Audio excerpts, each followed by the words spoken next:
Hello and welcome back to another episode of You Want to Do What. Today I've got Robert Pell on, and he's the founder and CEO of Minviro. Hi, Robert. Daniel? How are we today? Yeah, I'm very good, thanks. Good, good. Robert, should we jump straight in? Do you want to tell everyone a bit about what you do? Yeah, for sure. Yeah, so I'm founder and CEO of a company called Minviro. What we do is we help companies in the mining and metal space, as well as battery manufacturers and recyclers, measure the environmental impact of their products and processes, and also help them minimize that impact. I mean, this is a really interesting industry in itself, sustainability and things like that. This is an absolute buzzword at the moment, I think, for a lot of companies. When did you first sort of get into this and how did you get into it? Yeah, so my background's really in the earth science space. So I did I studied geology as an undergraduate degree. Seems like a long time ago now. And then following that, was a assistant editor, journalist for International Mining magazine. And it was during that time where I was sort of traveling around, seeing how technology was applied at mine sites. And I was particularly interested in, you have that dichotomy of mining, which can be quite, environmentally damaging. But there was a lot of people that I spoke to that were looking to try and improve the sustainability of mining and mineral processing. And so I suppose the idea of having a career in that space first started there. And then an opportunity actually came up shortly after. Well, it was 3 years into being assistant editor, where I had the opportunity to carry out a PhD on the topic of responsible sourcing of rare earths. So metals that are key to the low carbon transition. They're used for permanent magnets and found in motors of electric cars and stuff like that. Wow. A PhD, that's not a light undertaking. How did you find it? Yeah, it's definitely not a light undertaking. I really enjoyed my PhD. I know some people find it more challenging, but I really appreciate it. I was lucky enough to have supervisors who were the right balance of giving me enough space to sort of let my own ideas evolve and generate, but also sort of keeping me in online in terms of delivering what I needed to do to get the PhD. So I had Professor Francis Wall, who was one of my supervisors, really on the geology side and the critical materials side, and I had Dr. Zhao Yu Yan, who was also a supervisor. And it was really nice. It was cross-disciplinary, so it was across Earth, like geology and environmental science, which I really enjoyed. And I also had the opportunity to, I spent 2 years down in Cornwall at Camborne School of Mines, University of Exeter, and I had almost a year out in China, in Beijing at Tsinghua University. So I really enjoyed that sort of international aspect to it as well. But yeah, definitely not an easy thing to do, a PhD, but it's also Mm. very rewarding. I think geology as a broader subject doesn't tend to get a lot of. There's not many career stalls, shall we say, when you talk about geology and the sciences you're involved with. But for anyone listening to this, what kind of careers can they go into if they kind of study that area, especially thinking about the growth of sustainability practices and sort of consultancies, and every company really around the world is looking at the sustainability. Is there more options to go into now with this kind of background? Yeah, absolutely. I mean, it's quite an interesting time. So earth science, mining and metals, those degrees tend to be declining. Part of Camborne School of Mines, for example, is the last sort of institution in the UK that's really offering these practical sort of mining and metal degrees. And we're living in a time when we're going to need more and more of these raw materials for this low carbon transition. So there's if people go into these career paths, there's so many opportunities. And as you said, it can if you're somebody like me who really cares about sort of the environmental sustainability and the sustainability aspects of these sectors, there's so much opportunity and there's so much impact that you can have if you go into improving, say, the efficiency of processing a particular material by 5% over the next few decades. That material might increase in demand by tens, if not twenties, in orders of magnitude. And so you can really have a significant. It's one of the biggest opportunities to make a significant impact on the environment, I think. And yeah, I think it's really rewarding as well. There's really a broad range of sort of areas that you can go into. Um, it's not maybe the I think people think about maybe the oil and gas industry initially if you talk about geology and earth science, but it's much more broad than that. It covers aspects of sustainability, things like critical materials, and this type of information and knowledge is really important, not just for the mining and metals companies, but the more, I suppose, popular known downstream companies who are producing sort of the electric vehicles and the mobile phones. All of those companies need to understand where they're going to get the raw materials for their products for the future as well. Let's go into a bit more detail about what actually goes on within the field. So, have you got some examples of maybe 2 or 3 careers or career paths you could go down within these kind of industries? Yeah, of course. So I'll start with one being biased for the sector that we work in. So being able to be a life cycle assessment or sustainability specialist. So a lot of the people in the Minviro team, they come from earth science backgrounds, and they use their skills that they've developed during their undergraduates or master's degrees about earth science or engineering, and apply that to measuring sustainability of mining projects, or measuring the sustainability of battery manufacturers, or measuring the sustainability of recycling projects. So that's one area, and I think that's a lot of people really care about that stuff, and I think it can be really rewarding, that area.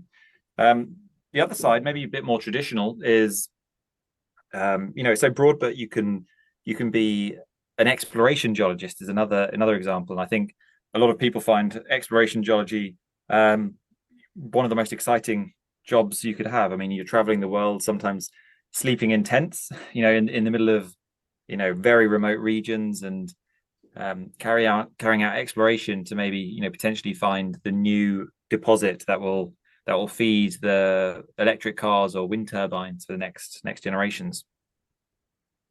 Wow, I mean I think the second one appeals to me quite a lot. That sounds like quite an adventure.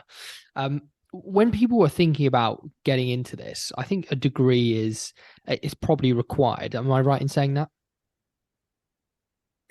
Yeah, I think although times are changing and there's you can get a lot of information from many different sources. Yeah, generally a degree would be required, whether that's in geology or maybe physical geography, or more applied degrees such as sort of maybe economic geology or mining engineering. Mm. And let's focus in on what you're doing at the moment. What kind of personality traits do you see in yourself that have helped you to succeed in this industry so far? That's a good question. So I think persistence is the number one. Persistence and resilience. So I think you have to, especially if you're starting a new business, you have to take the wins with the losses and accept that on that upward path you're going to have a few downturns as well. So I'd say that's a really important trait, and we try and share that across our team, and I share that with young professionals coming through. It's especially important for the mining and metal sector because you have very clear ups and downs in the market. So you being resilient for those changes, which might be out of your control, is really important. I think in being inquisitive is really important. Maybe not trusting this, what the status quo is of how things are done. The sector where we work is quite a new sort of approach to quantifying, environmental impacts and sustainability. It's accelerating pretty rapidly, but it's not how things were done, say, 10, 20 years ago. And I really enjoy doing things differently. I really enjoy sort of like maybe, pushing the dial forward in how we do things, using technology where we can to improve efficiencies.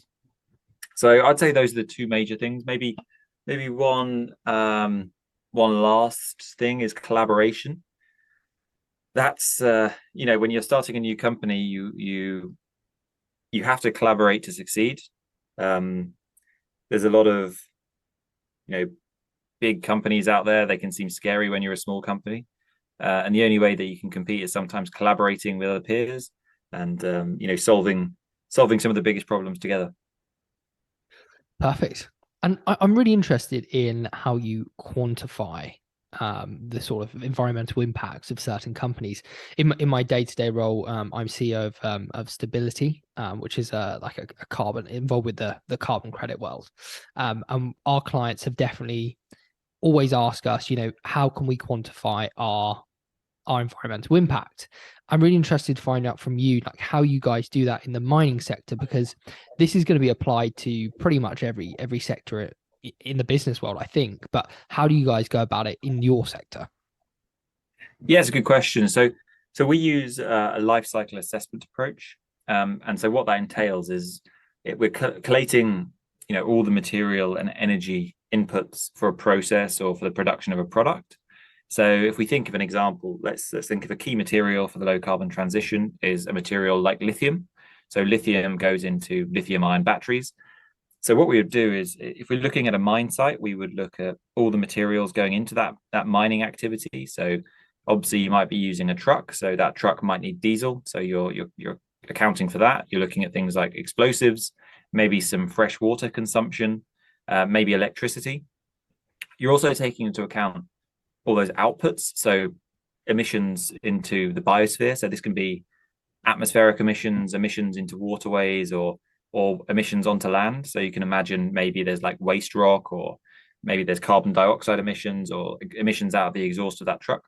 So you're capturing all that data, and then you're translating that data into a range or a suite of environmental impact categories.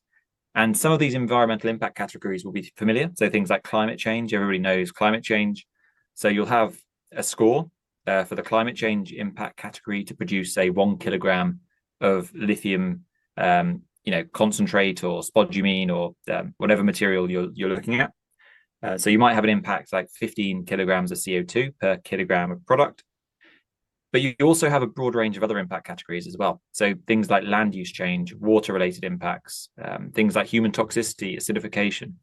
And this is really important. So the life cycle assessment approach is holistic in nature. So you're trying to make sure that you're not just optimizing for one impact category and having negative consequences in other impact categories.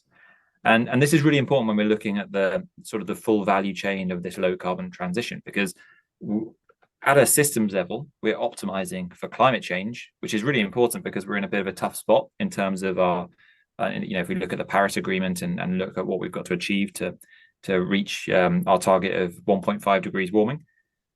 But it's important that we consider these other impact categories as well. Like if we have a lot of mines that are going to feed the materials for this low carbon transition, we're obviously going to have a land transformation impact. We might have other impacts in other impact categories as well, like water related impacts. There might be impacts in other areas altogether, like social related impacts, which we're very likely to see over the next few decades. And so the life cycle assessment approach tries to capture all this type of data.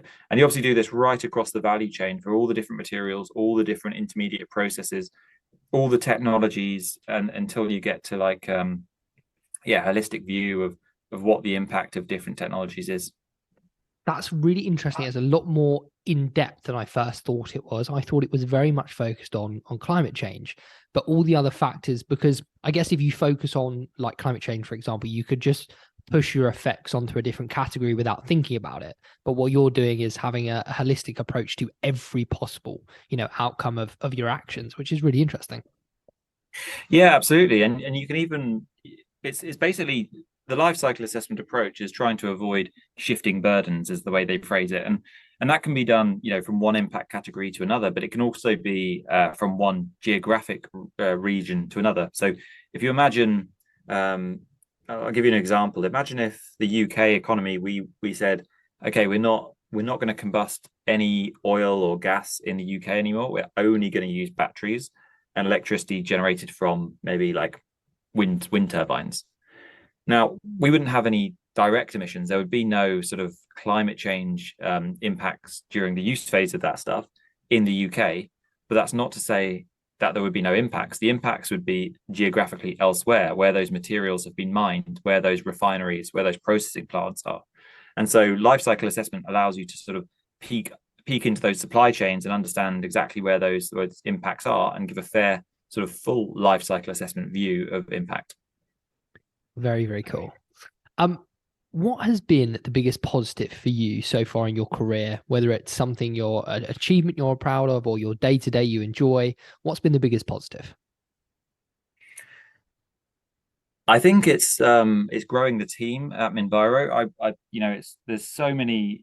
It's such a privilege to sort of bring really talented people into the team and see them grow and flourish and develop skills. And I think one of the truisms that I think many people quote, especially entrepreneurs, is you want to hire somebody that's better than you. Um, Mm.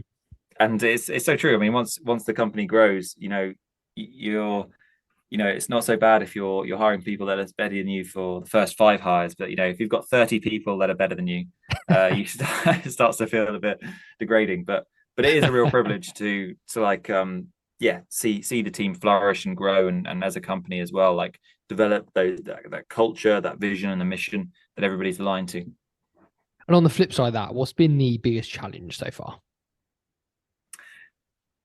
That's a good question. It's there's a future. I mean, there's new challenges every day, and I think prioritizing, it's really difficult. There's so many, if you're in a young growing business, there's so many opportunities, there's so many areas you want to expand into, and it's keeping focus, which is a real challenge.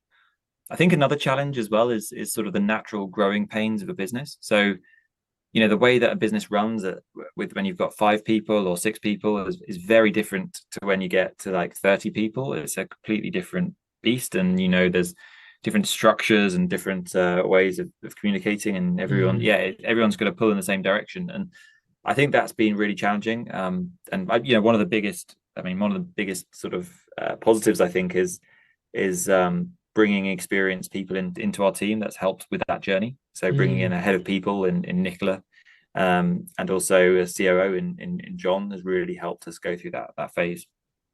Yeah, you need those people that enjoy the workflows, the processes, the sort of the nitty gritty stuff that helps companies to grow once they've got to a certain size. Because, like you say, between 5 and 30 people, it's a completely different ballgame, isn't it?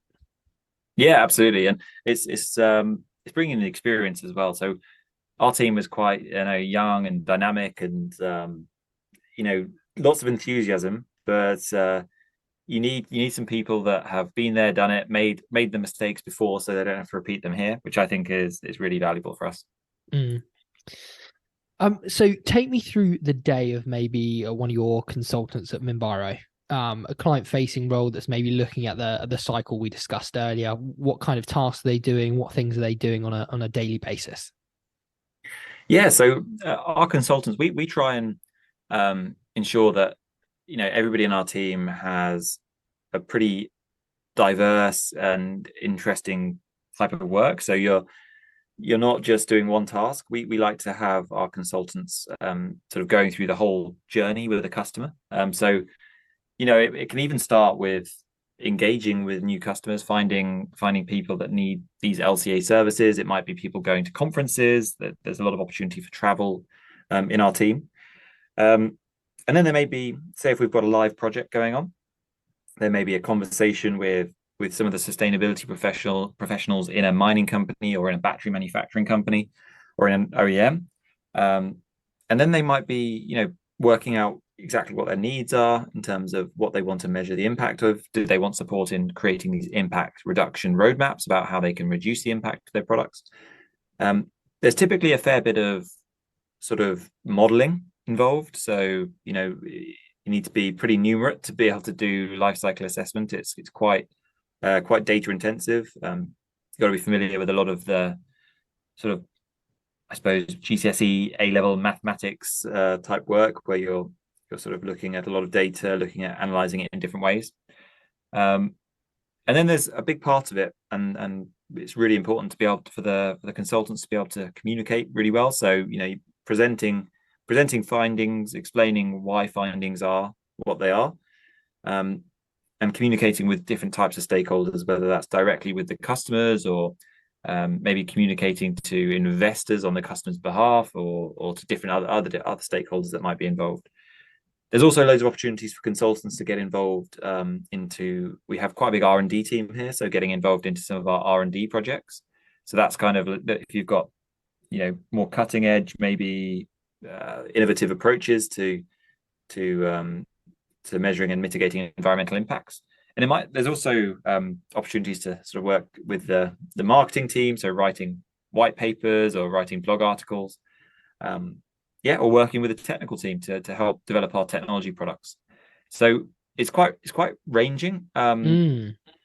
but that's what we want to encourage, because we don't want our and one last thing is typically sort of a learning session. So we really encourage learning across departments and across the team. So yeah, it's quite wide ranging, and we really want to encourage sort of like an interesting, rewarding work day. Yeah, no, it sounds great. And this is now a new question. So our audience have asked us if we can start asking this question. Now, don't feel pressured about this question because it is incredibly new to the whole world. Well, it's gone on the hype train. But have you considered the impacts of AI on your profession and what they could do for people's jobs? What kind of task it would possibly remove? Yeah, it's a great question. I'd say most business owners would have asked themselves this question. Yeah, with OpenAI and ChatGPT, it's and the rate of like innovation and evolution of this technology, It's it's scary, isn't it? it's scary, and it's so hard to predict Yeah. where it's going to be in 5 years. But I don't know, the analogy that I like to use is it's akin to like the printing press invention, where all these technology innovations, they don't put people out of jobs. They become tools to improve what you're doing. And so I think that there will need to be changes in the way things that are done, but I don't think it's going to solve all the challenges to quantify environmental impacts. There's still going to be a requirement for humans to be involved in that process. Hopefully, it'll improve the quality of it, and it'll accelerate our decarbonisation and impact reduction globally, because it'll be a tool that will help us on that journey. But yeah, I don't think I can. I mean, we use a bit of AI in some of our technology tools as well. So connecting data points to our databases, and looking at exploring how we can sort of integrate intelligent sort of impact reduction using AI.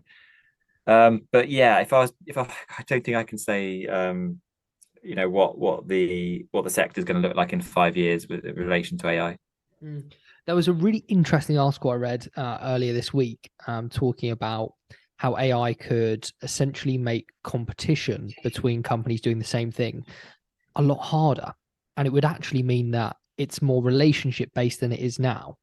So, for example, your company could do a life cycle assessment and another company could do a life cycle assessment.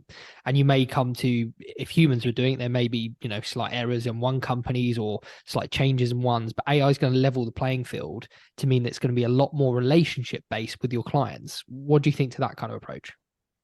That's really interesting article. Yeah, I mean, I can definitely see that relationships are really important. I mean, it's what makes us human is relationships, and again, that's why we really want to encourage our team to have those connections. So they're not just delivering work, but they are engaging with the client, speaking with them, having that relationship, meeting them if they go to conferences, and um, I think relationships are really really important, and it's part of the offering. And if the world is more relationship based, and it levels the playing field, I think leveling the playing field is always it's a good opportunity for some other businesses to grow and succeed as well. Perfect. And to round up, would you still go into this industry knowing everything you know now? Yes, absolutely. Yeah, it's been a real privilege to be part of the two sort of sectors that are growing at the same time. One being the critical materials, or raw materials for the low carbon transition, and secondly the sort of the sustainability reporting and impact reduction sector. It's really rewarding section to be in, and yeah, I wake up every day and feel like I'm making a really positive impact. So yeah, definitely wouldn't change the sector that I've gone into. Amazing. Well, Robert, it's been an absolute pleasure having you on the show. Thank you for taking the time. And where can people find you and your company? Yeah, thanks for having me, Daniel. That's great. So yeah, our website is www.minviro.com. And you can find us on LinkedIn. You can message me directly on the website if you like. So yeah, feel free to reach out.